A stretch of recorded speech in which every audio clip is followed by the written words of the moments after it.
Bismillahirrahmanirrahim. Assalamualaikum warahmatullahi ta'ala wabarakatuh. Perkenalkan, nama saya Rifan Saril Fauzi. Saya berasal dari Fakultas Tarbiyah dan Ilmu Keguruan UIN Khas Jember. Pada kali ini saya akan mempresentasikan proposal bisnis yang telah saya tulis atau yang telah saya buat, yang berjudul e-kos, layanan kos berbasis digital. E-kos merupakan sebuah layanan pencarian kos berbasis digital yang dapat mempermudahkan konsumen atau masyarakat untuk memenuhi kebutuhan papan atau tempat tinggal. Layanan yang kami tawarkan berupa website ataupun aplikasi yang bisa diakses masyarakat dalam mencari kos atau tempat penginapan. Karena banyak dari masyarakat di perkotaan dan juga mahasiswa baru terkadang merasa kesusahan dalam mencari tempat tinggal. Hal yang dilakukan biasanya adalah menghubungi teman, menghubungi masyarakat sekeliling kampus, sehingga mereka terkadang kesulitan dalam mencari kos. Dari kesulitan-kesulitan inilah muncul ide dari kami atau dari saya membuat sebuah layanan pencari kos digital yang kami beri nama e-kos. Adapun keunggulan dari e-kos ini yaitu masyarakat bisa lebih mudah mencari kos sesuai dengan keinginannya, lebih menghemat waktu, lebih gampang karena bisa diakses melalui media internet dimanapun dan kapanpun. Selain keunggulan dari aplikasi atau website e-kos ini, ada pula kelemahan-kelemahan. Yang salah satu kelemahan dari aplikasi atau website e-kos ini diantaranya yaitu terjadinya trouble pada sistem. Sistem akan mengalami masalah jika yang mengakses itu banyak. Dari situlah kami mencoba mengevaluasi pada sistem agar kedepannya lebih baik lagi sistem dan pelayanan bisa lebih baik dan maksimal. Tujuan usaha yang hendak dicapai, yang pertama, membantu masyarakat dalam mencari kos atau tempat tinggal.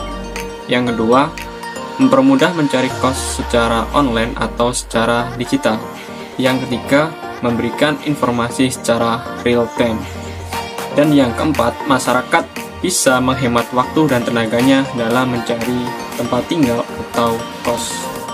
Dan yang selanjutnya adalah karakteristik bisnis. E-kos ini memiliki karakteristik mudah diakses melalui media digital atau media internet. Yang selanjutnya adalah potensi pasar. Yang pertama adalah profil konsumen.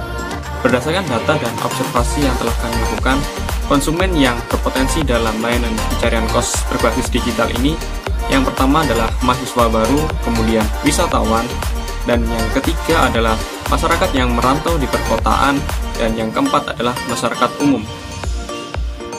Dan yang kedua adalah potensi dan segmentasi. Potensi jasa layanan ini sangat menjanjikan dan sangat menguntungkan bagi kedua belah pihak. Segmentasi jasa pelayanan ini, konsumen bisa memilih kos sesuai dengan kebutuhan dan keinginannya. Kemudian, pesaing dan peluang pasar. Dan untuk pesaing pada jasa layanan ini masih sedikit, dan bahkan belum ada pesaing di aplikasi yang mengarahkan langsung konsumen dalam mencari kos, sehingga peluang pasar terbuka sangat lebar dan sangat menjanjikan jika dikelola dengan benar dan maksimal. Selanjutnya adalah media promosi yang digunakan.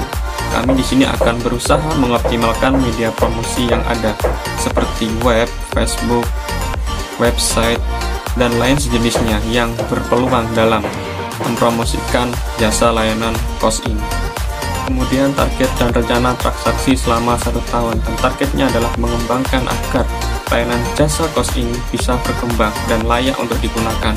Dan target transaksi selama 1 tahun adalah memperoleh laba sebesar 10% dari setiap transaksi yang akan dilakukan. Kemudian strategi pemasaran. Strategi pemasaran adalah mencari relasi-relasi agar bisnis ini bisa berkembang dan dikenal banyak orang. Kita akan melakukan promosi-promosi lewat media online maupun media offline dengan mengoptimalkan media yang ada dengan sebaik-baiknya. Yang selanjutnya adalah analisis produksi atau operasi. Mekanisme produksi pada layanan ini menggunakan metode waterfall. Metode waterfall terbagi menjadi beberapa tahap. Tahap yang pertama adalah analisa sistem. Analisa sistem ini adalah mencari referensi perangkat lunak yang nantinya bisa dikembangkan dalam jasa layanan website atau aplikasi ini. Yang berikutnya adalah desain aplikasi. Pada tahapan ini kami berusaha mendesain sebaik-baiknya agar bisa menarik konsumen atau pengguna yang akan melakukan transaksi atau pelayanan jasa pencarian kos ini. Tahapan yang selanjutnya adalah coding system. Tahapan ini adalah pengkodean kalimat-kalimat perintah yang nantinya akan digunakan dalam jasa layanan ini. Dan kemudian tahapan yang selanjutnya adalah testing. Testing adalah menguji coba kelayakan dari sistem yang telah kami buat. Dan kemudian adalah tahap penerapan. Dalam tahap penerapan ini adalah kita menerapkan sebaik mana atau ada evaluasi-evaluasi yang seperti apa nantinya yang akan kita benahi. Kemudian pemeliharaan. Pemeliharaan adalah melakukan sebuah perubahan-perubahan yang mana ini adalah untuk kebutuhan fungsional pada sistem layanan jasa kos ini. Kemudian mekanisme pemakaian. Untuk para konsumen atau pengguna dalam pemakaian jasa layanan ini, mereka bisa menggunakan media digital melalui website maupun aplikasi. Dan untuk transaksinya, mereka bisa melalui aplikasi Dana dan ATM BRI yang mereka punya. Yang selanjutnya adalah aspek anggaran dan keuangan. Dalam aspek anggaran ini kita menjadi dua tahapan, yaitu tahap kas masuk dan kas keluar. Dalam tahapan ini kita akan mendapatkan keuntungan atau laba 0,5% dari setiap transaksi. Kemudian untuk rencana modal, yang pertama kita dapatkan dari investor melalui pengajuan proposal. Yang kedua, melalui kerja sama dari perusahaan-perusahaan lain yang berpotensi dalam pelayanan kos digital ini. Kemudian analisis sumber daya manusia. Sumber daya manusia di sini kami akan merekrut programmer-programmer yang ahli dalam bidang perangkat lunak maupun dalam pembuatan aplikasi, sehingga nantinya saya harapkan layanan kos berbasis digital ini bisa berkembang pesat dan maju jika dikelola dengan baik. Sehingga bisa ditarik kesimpulan, e-kos merupakan salah satu layanan kos berbasis digital yang mempermudahkan masyarakat dalam mencari tempat tinggal atau kos. Metode yang kami terapkan dalam layanan e-kos ini adalah metode waterfall. Layanan e-kos ini adalah layanan berbasis digital yang bisa diakses masyarakat di perkotaan maupun mahasiswa baru dalam mencari tempat tinggal atau kos. Layanan ini bisa diakses dimanapun dan kapanpun karena layanan berupa website maupun aplikasi. Mungkin hanya itu saja yang bisa saya sampaikan. Kurang dan lebihnya saya mohon maaf. Saya akhiri. Assalamualaikum warahmatullahi wabarakatuh.